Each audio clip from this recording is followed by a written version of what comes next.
Hello, I am Talaya Dendy, and I am here with Lisa Beckendorf. And we are coming together to talk about the Healing Pen and a Mic workshop. Lisa was so kind to be a volunteer with the workshop to help everything just go as nicely as it did. Thank you, Lisa. In addition to being a volunteer, Lisa is also a cancer survivor, and you will hear more about her story. Lisa is someone that I consider a colleague, a friend, a trusted partner. We partnered on a couple different projects. I look forward to you being able to learn more about Lisa, her story, and hearing all of the wisdom that she has to share as well. So, without further ado, Lisa and I are going to talk a little bit about her journey, the Healing Pen and the Mic workshop, journaling, and so much more. Welcome, Lisa. Thanks so much for having me today, and thanks for letting me be part of the Healing Pen and a Mic workshop. It is my pleasure, Lisa. I'm so excited to get more feedback about what you thought about the workshop. But first, I think it's so important for the folks out there listening to really get a sense of who you are and your experience with cancer. Can you share a bit about what brought you to this point on your journey? And it can be where you are today in your personal life, in your cancer journey, anything that you want to share, because I know that you've faced cancer a few times. I have, and I'd like to go back a little bit and start out with my first diagnosis. I was in my early 30s and I was diagnosed with pancreatic neuroendocrine cancer. And at the time, I knew I had a pancreas. I honestly didn't even know what it did. And through surgery, they found the cancer. And at that point, there was really no standard of care besides watching and observing. I had the observation at Mayo Clinic, and then I graduated out of oncology 5 years later. Although I wasn't totally comfortable with that, I thought I'll keep coming back because by then I had learned how serious that was. But I made it to the 5-year mark. And so I put it in my rear view mirror. I started getting a little bit involved in advocacy with PanCan. I ran the event, bike and run event here for quite a few years. So I started to volunteer at that point, but dipping my toe into it on more of a relaxed level, an event. It was fun. It wasn't very heavy.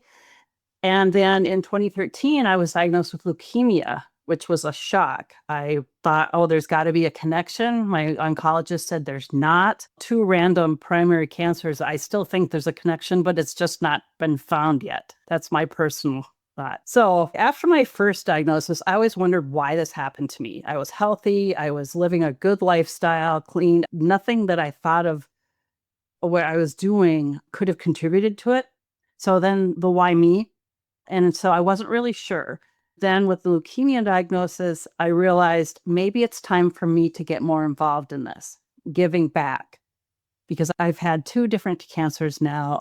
I know what it's like. And that's really what sparked me to give up a long career in commercial real estate to go full-time into advocacy. It was totally a leap of faith, but it's my passion and it has worked out so far. Then with my leukemia, I was in watch and wait for 8 years, and I had treatment just about 3 years ago for 1 year. And right now I am cancer free. So yeah, I'm very happy to say that. It's been a journey though. It's been quite an experience. That's what brought me to being a volunteer, being an advocate. Wow, that is quite the journey, Lisa. And thank you so much for sharing your story and for your advocacy because it really is helping to make a difference. It is really helping to shape the way that cancer care, cancer research, and so many other things are moving forward. It's so important for them to hear our voices, the people that have actually gone through cancer and cancer treatment. So, congratulations to survivorship. And I'm glad that you're doing so well today. Thank you. I am too. Okay. Lisa, how do you feel writing and sharing stories can be a form of healing? It can bring up ideas and things that maybe you've buried and never addressed. It's a very therapeutic, I feel, because even if you just write it down and no one ever sees it besides you, your eyes only, it still gets those feelings and emotions and thoughts out.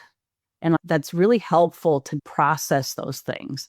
So there's a lot of things that I've gone through that I just thought, okay, I'll put that aside. But if you don't ever deal with it, it's still there. and it will still tap you on the shoulder once in a while. If you react to something strange, you think, whoa, where'd that come from? Journaling has helped a lot for me in that sense. It brings up things and helps me process things in a way that I hadn't before. I hear that a lot, and that has been my experience as well, that it just helps you to get those things out and Mhm. work through them. And it does make you realize some things that you maybe thought you had pushed down or you thought you had worked through, and they come back up again. So it's really interesting how that happens. What initially drew you to the idea of journaling to navigate your experiences? And I know that in a prior conversation that we had, you touched on you journal, but not much as you would like to. You would like to get into it more. But what initially drew you to the idea of using journaling as a way to navigate your experiences? It's like a diary in a way. You're talking to yourself by writing it.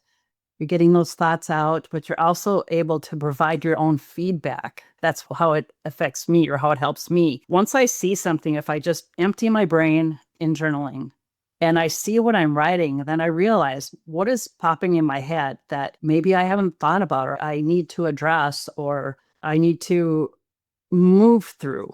I think, though, that what also has helped me are prompts to give me a start, because sometimes you sit there with the blank page and you go, my brain is full, but where do you start? And then once you have a prompt or you have some idea of this is what you should think about today, or this is an idea, it just opens up the doors for me. I agree with that. And that's something that I hear from a lot of people is the getting started part. It can be difficult because there's so much apprehension about, again, where should I start? How do I do this? Does it have to be perfect? And the answer is no, it doesn't have to be perfect. Just give yourself grace. And if you don't have a prompt, just look within your heart and what are you feeling and start there.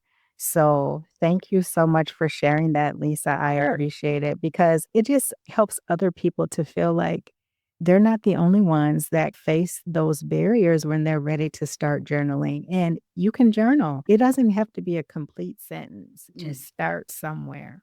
I've gotten to the point where I don't worry about grammar. I just write. Once I start, like I said, it opens the door to my brain to put it on paper so that I can then read it back and think more about it.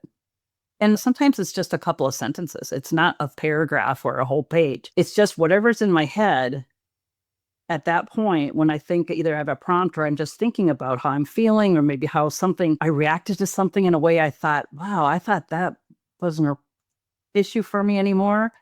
It just starts me thinking of perhaps it is. And I have to say, too, it's not any of the stuff that I do has stopped me from thinking about my cancer journey, because that will always be on my mind, but I don't want it to affect my today. That's part of who I am. It always will be.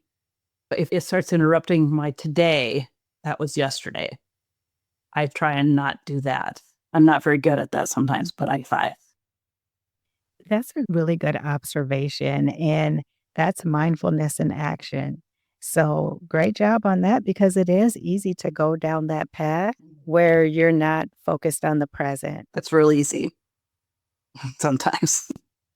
Absolutely. Lisa, you weren't a direct participant in the Healing Pen and a Mic journaling workshop, but you were there for majority of the workshop and you were able to observe some things. From your observation, from someone on the outside looking in, how do you view the workshop as a way that can help people on their health and healing journey? What were some of your honest observations?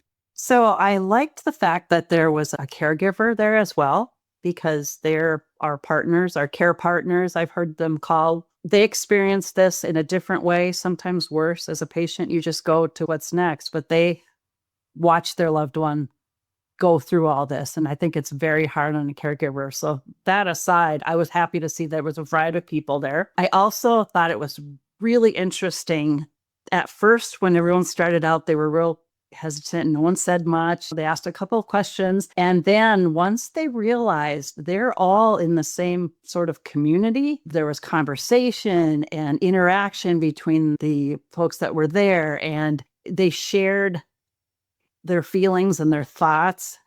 And it was a totally safe space in order to do so. Everybody talked. There was one woman who was very quiet, self-admitted she was very shy. And she even had the comfort level of sharing her thoughts and her feelings. And I thought that was a really big compliment to you, to how your demeanor and how welcoming and how it made everybody feel safe and comfortable in that space. And they trusted you. And I thought that it really showed. Thank you so much, Lisa, for sharing that. I did feel like the energy there was good and people did feel safe. I was just so grateful that people felt comfortable with each other. And I also feel like a lot of people were able to let go of some of the things that maybe they carried with them there. And I think that's so important to be able to leave something like this lighter than how you came. And I think it was really a great experience. I appreciate so much the help that you were able to provide to make that day a success. So thank you again. Oh, you're very welcome. And to your point of leaving, they were able to leave some of it in that room. That was, I thought, amazing because it was one afternoon of getting together and you could just tell the lightness of the room and the people at the end. It was visible to me compared to when they came in. And that's, again, a testament to how it was run and the content. It really was what everyone that joined us needed, I think. Absolutely. All right, Lisa, we're going to transition now to our final question. You have been through so much with cancer. What message or piece of advice would you share with someone who's feeling isolated in their own journey? And it could be from the perspective of a cancer patient, cancer survivor. What tips do you have for those people listening out there who just feel like they're at their wits' end? They've gotten this diagnosis, maybe it's a second, third diagnosis, and they just feel so isolated. That's a big question. I can speak from my own experience. What has helped me is to find another patient, another person who's been through this. I never have gone to any of the support groups. It just wasn't my style. I felt like I'd be wallowing in it. And so I used other methods.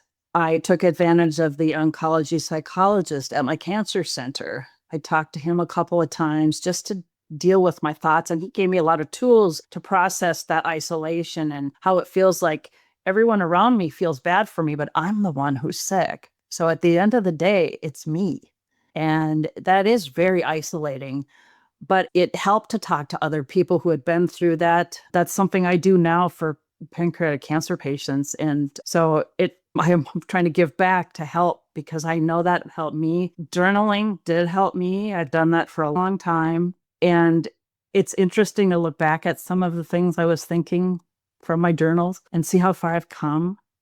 I think that's probably the best advice. One more thing. As a survivor, it's easy to, we touched on this a little bit, it's easy to fall back into that, oh, worry. But worry won't just ruin today. It doesn't change what's going to happen tomorrow. It doesn't change what happened yesterday. It just wrecks today. So as much as you can, just know, make the best of what you have. Now, my pancreas surgeon told me that live each day as if it's a gift. And at the time I thought, okay, I'll do that. But the more I learned about how serious that disease was, I thought, wow, that was really sound advice. And I really still try to do that. This was 26 years ago I had that. And then when the leukemia came about, I was like, oh, great. But it is true. You have today and do your best to be grateful for today.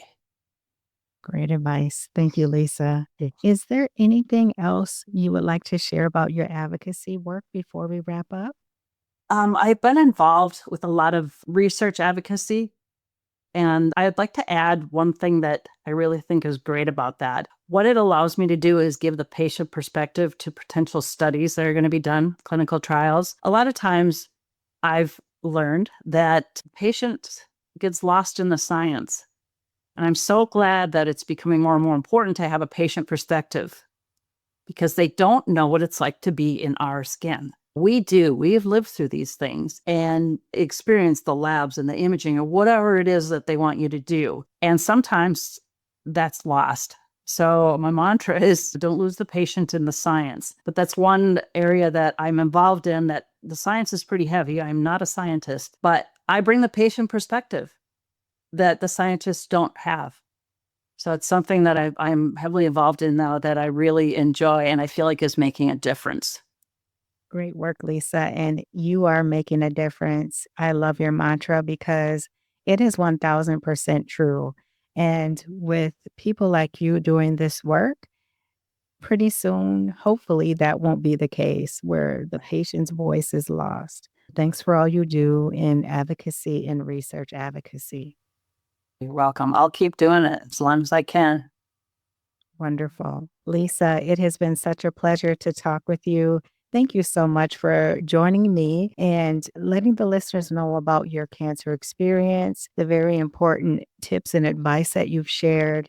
It was just great having you a part of this experience. Thank you for all you do. You're making a difference as well, because you've made a difference for me by allowing me to help out with the seminar.